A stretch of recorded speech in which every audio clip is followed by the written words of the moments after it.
आज हम वह सीनियर सेकेंडरी स्कूल में हैं और यहाँ माता धनपति देवी चैरिटेबल ट्रस्ट का बाल संस्कार प्रोग्राम होता है जो हर 15वें दिन यानी अल्टरनेट संडे को किया जाता है। मैं भी इसमें बच्चों को आशीर्वाद देने के लिए पहुँचता हूँ। तो आज हमारे साथ ये 10वीं क्लास के बच्चे हैं और मैं इनका इंटरव्यू लेना नहीं चाह रहा था, ज़बरदस्ती दे रहे और अपना अपना नाम बताएंगे। सबसे पहले क्या नाम है भैया? मानसी। और आप?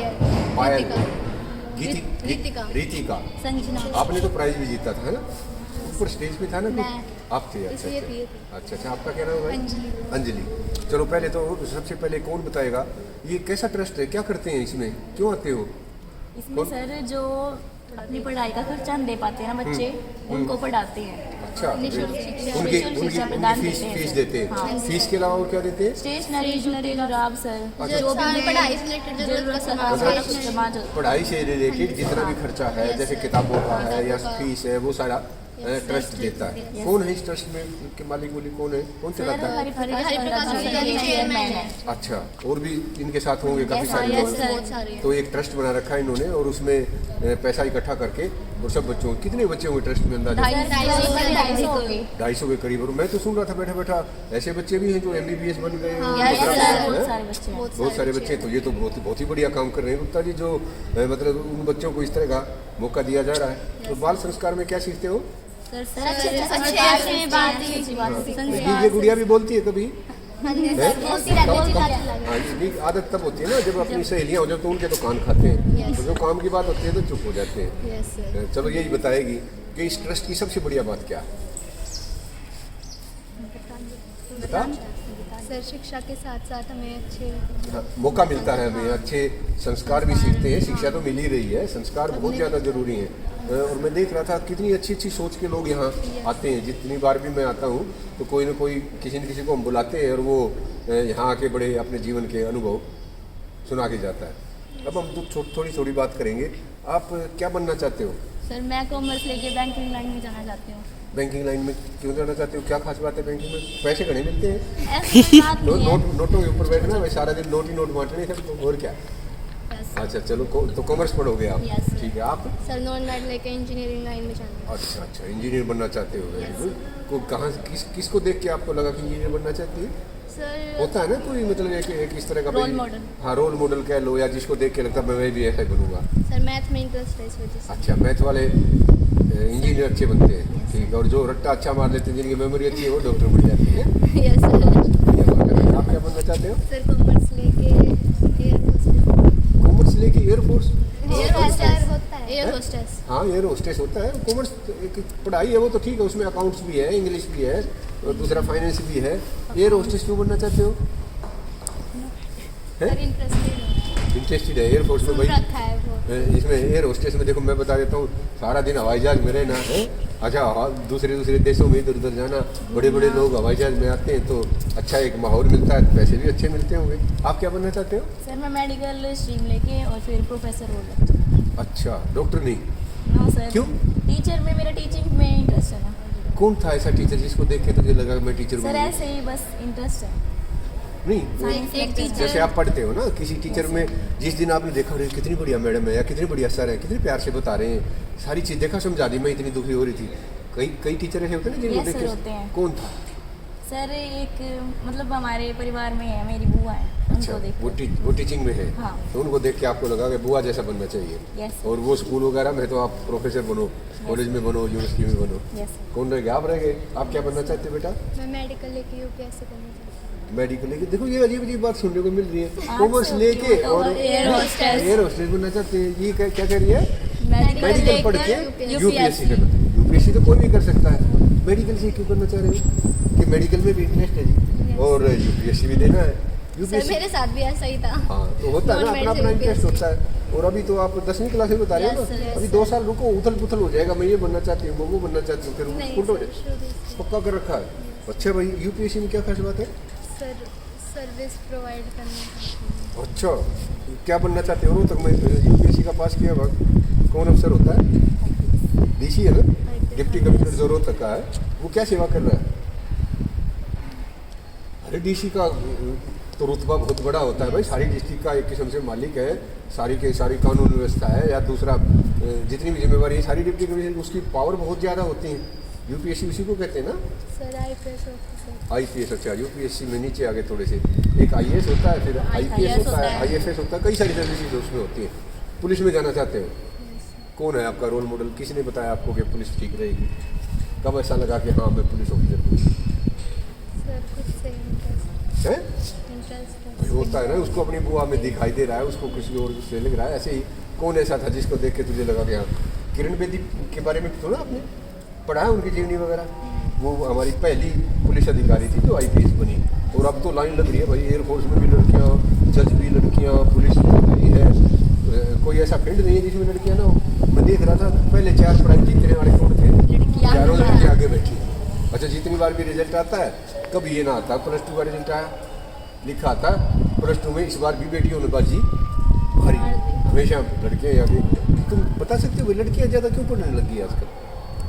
सर पहले उनको उनकी रिस्पेक्ट भी नहीं देती थी, उनके साथ डिसबिहेव किया जाता था।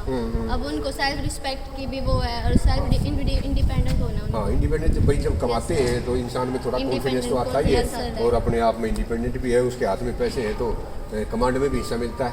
पहले तो क्या था भाई, जैसे पति और पत्नी होते हैं या माँ और बाप होते हैं, तो पिता अगर कमाता है तो सारा हिसाब किताब वही चलाते थे। अब माँ भी कमाएगी तो उसका भी जिक्र आएगा, वो भी कहेगी ये खरीदो, वो बेचो या ये करो, तो उसमें भी अच्छा लगता है। अब हम बात करेंगे एक एक कमी बताओ। जैसे धरती में 2 तरह के इंसान है, एक पुरुष है एक महिला है, आप दूसरी कैटेगरी में आ गए हैं। महिला के साथ ऐसी कौन सी जाति हो रही है जो बिल्कुल नहीं होनी चाहिए? जब आप बड़े हो जाओगे या जब आप कमांडिंग पोजीशन में आ जाओगे, ये काम नहीं होने देंगे जी, और चाहे कुछ भी हो। ऐसी कोई बता सकते हो, सब सुझाव दे सकते हो? उदाहरण दे के दिखाऊं मैं? जैसे दहेज प्रथा है भाई, क्यों दिया जाना चाहिए? ऐसा क्या तीर मार दिया उस लड़के ने जो उसको स्कूटर दिया जा रहा है, गाड़ी दी जा रही हो, लड़की को क्यों नहीं देते आप? या दोनों को दो, या मतलब एक उसके साथ ऐसी जाति क्यों है? आज जिसके पास भी ज़्यादा बेटियाँ हैं वो इसलिए दुखी है कि भाई मुझे इतने सारे पैसे इकट्ठे करने पड़ेंगे या दहेज देना पड़ेगा। तो मुझे लगता है आपको ये कहना चाहिए कि जी हम हमारी जेब चलेगी तो दहेज को ना। हम तो है ही, मेरी फैमिली भी है। हाँ, तो हमने पहले फैसला कर रखा, अपने बच्चे को पढ़ाएंगे, खूब सारी शिक्षा देंगे और उसको इस लायक बनाएंगे कि अगले की हिम्मत ना हो ये कहने की कि हम दहेज देंगे। अब बताओ सर एक और चीज़ कि हमेशा लड़के वाले देखने आते हैं। मैं तो इतनी सेल्फ इंडिपेंडेंट हो जाती हूँ कि मैं देखने जाऊँ लड़के अब को। पता क्या हो रहा है, अब ऐसे पापा भी हैं जो ये कहते हैं बेटी मैं लड़का लाता जाऊंगा तू रिजेक्ट करती जाना। वो तकरीबन वैसा ही काम है भाई, उनके घर जाने की बजाय लड़का आ तो यहाँ रहा है लेकिन मर्जी किसकी चल रही है? लड़की की। बस यही फर्क है। पहले क्या था, लड़के की ज्यादा, लड़का रिजेक्ट करके चला जाता था। तो हमारे अंदर एक और हीन भावना आती थी कि भाई हम कोई पशु है कि किसी के आगे इस तरह से पेश किए जा रहे। और जब लड़का इस तरह से रिजेक्ट जाके जाता है तो थोड़ा खुशी सी तो होती है कि हाँ भाई हम भी उसमें हैं। और क्या कमी है हमारे समाज में महिलाओं के प्रति जो जाती हो रही है, क्या बताना चाहोगे? आप लोग बच्चे हो ना, कल का भविष्य हो, कल को आपने ही देश को आगे बढ़ाना है। तो आपकी सोच अगर अच्छी नहीं होगी या हम इस बारे में नहीं सोचेंगे तो फ़ायदा क्या है फिर पढ़ाई का? शिक्षा का मतलब सिर्फ ये अक्षर लिख लेना या राइटिंग कर देना, ये शिक्षा नहीं होती। शिक्षा का मतलब है समझ। आप किसी चीज़ को कितना अच्छी तरह से समझ पाते हो, कितनी जागृति हमारे अंदर आई हुई है। तो क्या सोचते हो आप कोई ऐसी चलो घर की बात करते हैं, ऐसी जाति बताओ कोई जो पापा मम्मी के साथ करते हैं। पापा जैसे ज़्यादातर अपना गुस्सा जो मम्मी पे उतारते हैं, हर फैमिली में ऐसे होता है। हाँ, ऑलमोस्ट यही होता है, बाहर की फ्रस्ट्रेशन लाके और शाम को मम्मी के ऊपर उतारते हैं, जबकि मम्मी का कोई कसूर नहीं होता। और मम्मी बच्चों पे। अच्छा, ये अगली चीज है। वो तो होता ही है भाई, किसी के ऊपर देखो जाती होगी तो नेचुरल है, उसको अंदर से वो आएगा और वो आक्रोश जो है वो कहीं ना कहीं उतरेगा। तो एक ये बात हमारे सामने है कि भाई मम्मी के ऊपर जाती इस तरह की नहीं। और कोई बात बताओ सर। जब दहेज नहीं मिलती तो मतलब उनके साथ गलत व्यवहार भी तो किया जाता है, उन्हें मारा पीटा जाता है, और जैसे उनके ऊपर दबाव डाला जाता है कि तुम मुझे अभी भी दहेज दो। इसको हम इस तरह से भी कह सकते हैं कि जो गुड़िया शादी करके जाती है ना, तो वो अपनी मम्मी पापा को भी नहीं छोड़ना चाहती और उधर वो उसको एक्सेप्ट नहीं कर रही। ये ला के दे, वो ला के दे, बिजनेस करूँगा मैं, ये करूँगा, इतना पैसा ला दे। और फिर मम्मी पापा के पास जितने हैं उसका हमें पता भी है भाई, मम्मी पापा के पास ढेर लगा पड़ा हो ना तो हम भी ले जाएं, हमें पता है उनकी हैसियत कार देने की नहीं है। तो फिर जो पुत्रवधू है या जो नई दुल्हन है उसके साथ बड़ी ज्यादती होती है कि वो ना तो मम्मी पापा को कह सकती और उनको झूठ बोलती है कि मैं ठीक ठाक हूँ, बहुत अच्छे लोग हैं, जबकि वो अच्छे नहीं है, फिर भी बोलती है वो। तो हम कम से कम ये प्रण लें। और मुझे तो कई बार ये लगता है अगर सारी लड़कियां सारी बातों को खोल के बताने लग जाए ना, तो वैसे ही सबकी पोल पट्टी खुल जाए। जो बड़े बड़े हम तो बहुत अच्छे हैं, खानदान बहुत अच्छा है, वो दिल्ली के आदमी नहीं होते है ना। तो ये भी हमें सोचना चाहिए। पढ़ाई में आप क्या करवाना चाहते हैं? जैसे अब लड़कियों की पढ़ाई चलती है, स्कूल में आप पढ़ते हो, मुझे नहीं पता आप किस तरह के स्कूल में हो, कोएड में हो या सिर्फ गर्ल्स वाले में या किसी भी ऐसी जगह, तो स्कूल में भी कुछ ऐसी जाति होती है। कोई ऐसी बात कहना चाहते हो कि जी लड़कों के साथ तो ये नहीं होता, हमारे साथ होता है? सर इस मामले में तो लड़के बोल सकते हैं, हम नहीं बोल सकते। अच्छा, आपको ज़्यादा क्योंकि लड़कियों को मैम इतना नहीं मानती, लड़कों को ज़्यादा ज़्यादा वो तो पिटाई पिटुई तो उस या गुस्सा तो उसी को होगा भाई जो शरारत करेगा। हम आमतौर पर देखते हैं लड़कियां ज़्यादा सिंसियर होती हैं, ज़्यादा बढ़िया। अभी ये मजाक कर रही है, देखो एक लड़का है उसी से हम वीडियो बनवाने लग रहे हैं, जाती के साथ होती है। ऐसा नहीं है बेटा, जो शरारत करता है पहली नज़र तो उसी पे जाती है, चाहे घर का बेटा हो चाहे स्कूल में लड़का हो। तो ये तो अच्छी बात है।